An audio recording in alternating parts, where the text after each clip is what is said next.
I have not sent these prophets. If it's not sent, my dear saints, if it's self-initiated, if a man picks himself up and goes and speaks, my God, the world is full of claptrap and noise and gift of gab, and this is the most valuable of all ages. There's never been such a sea of talking and words and profusion of writings and mailings, and we're swimming in it. But where is the man who is sent? And sent with a word that has its auspices from the throne of heaven and is the now present truth as it is in Christ Jesus. God did not send these men. Presumption doesn't say enough. And of course, it certainly is presumption. It's deception of an ultimate kind by men who don't know him as they ought and have not sought him as they ought. And yet they have an inkling, a disposition, a flair, a certain thing, and they're ready to go off with that and say, thus saith the Lord. There's such a shallowness. There's such a casual air. There's such a lack of the real knowledge of God as God. There's so little time spent in his presence and the knowledge of him for all of our talk about his presence, that the first stray thought that comes, boom, and then we have the audacity, the gumption, the unbridled arrogance to say, thus saith the Lord.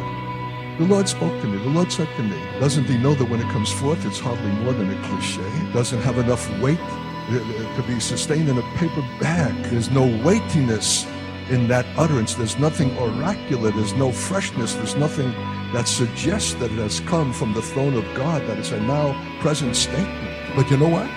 The whole audience drank it up and loved it and applauded it because it made no requirement of them and came with a certain air of titillation. Can you understand? The whole scheme of things stinks. It's a rotten fraud. But it's amazing how it could be sucked up by God's people, and there's not one who blinks, because you've not kept your heart with all diligence. You've not guarded your spirit. You've opened it for any intrusion of anything that purports to be spirit that is really soul.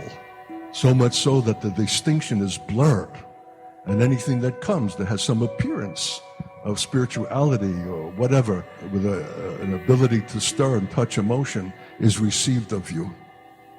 You don't know what price you're paying to be so indiscriminate and so acceptive of anything that comes as being somehow from the Lord, because it ostensibly celebrates him and therefore mutes your spirit and dulls it and makes you less capable on the next occasion for being able to discern between soul and spirit, until you're finally taken up in the whole soulish enterprise and become functionary in it yourself. Because of my calling, I'm jealous to keep the integrity of my inner man and of my spirit. But you know what that means? It means sticking out like the proverbial sore thumb. While everybody else is celebrating and falling out of their seats or whatever, or crying or laughing, you're sitting there like a dum-dum.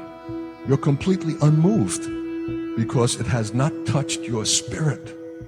Looking unspiritual. There's a price to pay for integrity, for guarding your spirit and your heart. And if you're not willing to pay it, we'll be caught up with the whole stream and be less able to discern its character and finally be participant in it.